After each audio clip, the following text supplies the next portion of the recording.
I mean, here's the reality. You've got Patrick Mahomes. He's got 2 years in as a starter. He's one of the youngest guys to ever win the Super Bowl MVP award, the youngest quarterback to ever do it. He's just getting started, and as long as you have him, you're going to be relevant. You're going to contend. And all these other guys, frankly, are simply details, right? The details around him. The names are going to change. There's going to be a long list of receivers and blockers and defensive players over the next 15 years. The common thread is Patrick Mahomes. And, Chris, we are at the point where Patrick Mahomes deserves a second contract. Yes, he It's going to chew up a lot of the cap space and make it harder to build a team around him.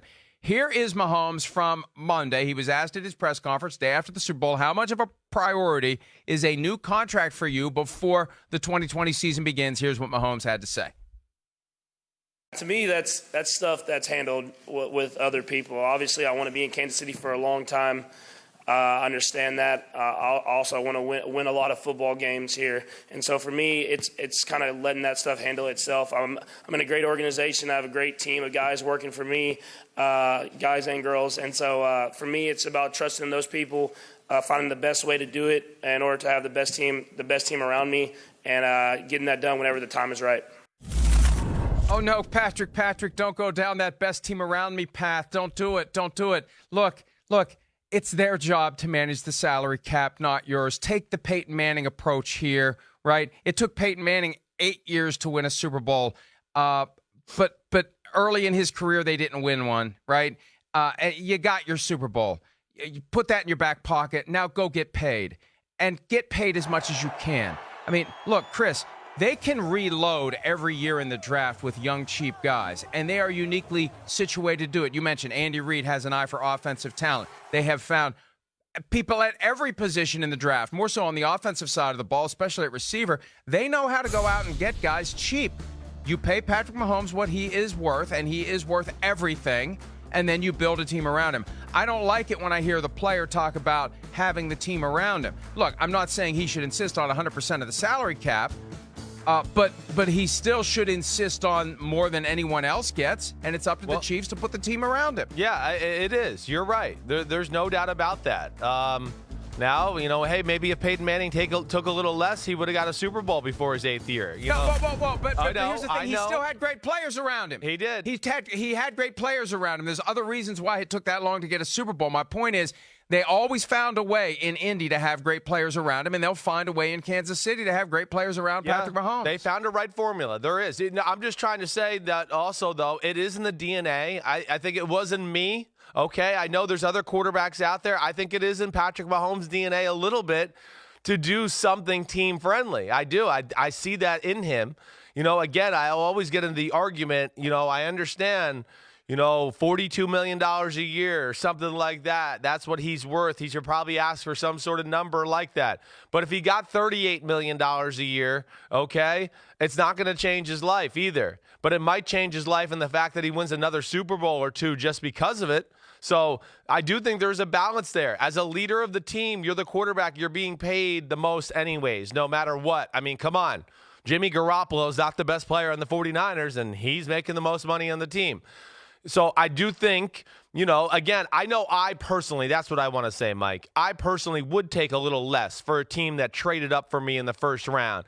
And, we've had some success. So, hey, let's keep this rolling. I don't want to take a huge blow to where I'm getting paid grossly underpaid. I still want to be up there towards the top of the NFL, highest paid player, all of that, but not necessarily where I want to blow the doors off to where I'm going to make Kansas City really have to figure out how to dance around the salary cap and figure things out. That's all I'm saying. They've already figured out the toughest part of this analysis, which is finding the best player currently in football and one of the best players in the history of football. So they have done the heavy lifting. All this stuff is just detail. I firmly believe that when a guy is the best player in the sport, part of his obligation to his colleagues on other teams, other quarterbacks, is to stretch the rubber band as far as you can. Tom Brady failed other quarterbacks miserably over the years. Yeah, but he didn't fail himself. He's sitting at home with 6 rings going, screw you, Florio. I'm making a lot of money other ways, too. Here's the thing. Here's the thing. He's selfish in a different way, right? For him, the selfishness is, I want all the rings. Right. I'm willing to trade the money for all the rings, which is easy to do when your wife is a billionaire. Yes, right? it is. Easier to do. Sure. That's the Dak Prescott response. But he was doing That's it the before he was side-eye. married to her, though. You got to do that. He was married. He did do it before he was I married, understand. too. Right. I understand. I know. And you know what? It also may be a product of 20 years of abject fear of Bill Belichick. Yes, I think that's true. I've been told. Let me explain this. I've been told that one of the reasons he always took less is he feared getting the Drew Bledsoe treatment. Right. He feared having so much of a cap number attached to him that his value as a player would at some point fall behind his cap number, and Bill Belichick would rip the name off the back of the jersey and say, sorry, Tommy, I've got someone else. I've got remember all the quarterbacks they drafted over the years, like one of these guys is going to develop, and hey, I'll just use him because he's a hell of a lot cheaper than you. I don't think this is Tom Brady being selfless. It's being selfish about getting as many rings as he can. Yeah, right. But I think he was afraid that Belichick would get rid of him if he was paying him too much money. Hey, Mike, I know I think I've said that to you before. Yeah, I think he was willing to be the good soldier, but I do think New England gave him the ultimatum a few times too. You're right. I think there was a little bit of both there. This is the only thing I argue, and I'm not arguing because we know Patrick Mahomes the best, and I want him to strike it rich. And I understand your point also about, it's your duty because it helps other quarterbacks out. My problem is the quarterbacks are already making enough. The rest of the team's not making enough. I mean, to me, that's why guys like Frank Clark continue to bag on Jimmy Garoppolo the day after the Super Bowl, and they're the first thing that they talk about when they bag on him and get on him is the first comment is about the money. And to me, that's where, like, defensive players or guys in the locker room don't like quarterbacks because, like, Frank Clark or other guys, he's going, are you worth two of me? Like, Jimmy Garoppolo's worth two of me, or he's worth $11 million or $12 million more a year than me? He's looking at that and going insane. So that's my other issue with just the salary cap and everything in general anyways. There's not enough of a middle class, and I'd like to see quarterbacks start taking a little less to where it spread the wealth to everybody else. But I know that's easier said than done when it comes to you individually, and it's your time about to get paid and get a big contract. And I agree with you as it relates to comparing a Frank Clark to a Jimmy Garoppolo. Right, I know but when it comes to Patrick Mahomes, you can't make that argument. Is Patrick Mahomes worth two Frank Clarks? Yes. Probably. Is he worth five Frank Clarks? Yes. He's worth all of it. I mean, we just saw the ultimate display of his greatness, down 10 points in the fourth quarter. Unbelievable. Against a team, and as you said yesterday, there is no one else on the planet that pulls that off. Nobody. Right? Yes. Brady doesn't pull it off. There's no other quarterback who lived. I don't know, maybe John Unitas if he was playing in today's game. But the way that he had to move and escape the pressure and make the throws down 10, he's the only one who can pull it off, and now it's time to get paid accordingly. What do you think, though? Like, legitimately, like, what kind of numbers are we thinking about here? Like, you're smarter than me. At least $40 million a year. Right. At least $40 million a year. He's the guy. And what concerns me is when he says things like having the team around me, it makes me think he won't push for this. One of these guys needs to have a provision in his contract, and it is permitted under the CBA, and I assume it'll still be permitted under the new CBA, to have a provision that says, I will always make X percent of the salary cap, 18% of the salary cap. Every year, I have a base salary, and then it gets adjusted upward or downward based upon, and you can say, my minimum is this, and it's going to be increased so it's never less than 18% of the salary cap or 20% of the salary cap or whatever it is.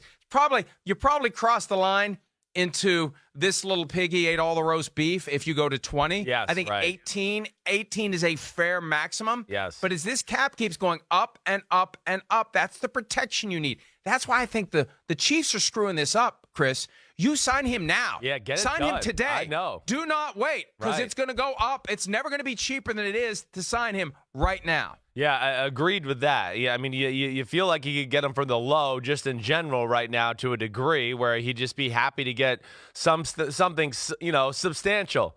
When you start to get, I'm going to get you're going to offer me $120 million guaranteed. Whoa, okay, yeah. That looks great right now. Yeah, it might not look that great 2-3 years from now, and especially with your point with the CBA. Mike, I like your idea, though, with the whole percentage play. I think that is the way to go. I would think Patrick Mahomes would be the first guy that could really get that done. And in a lot of ways, I don't know if it's necessarily it's team friendly that way too, right?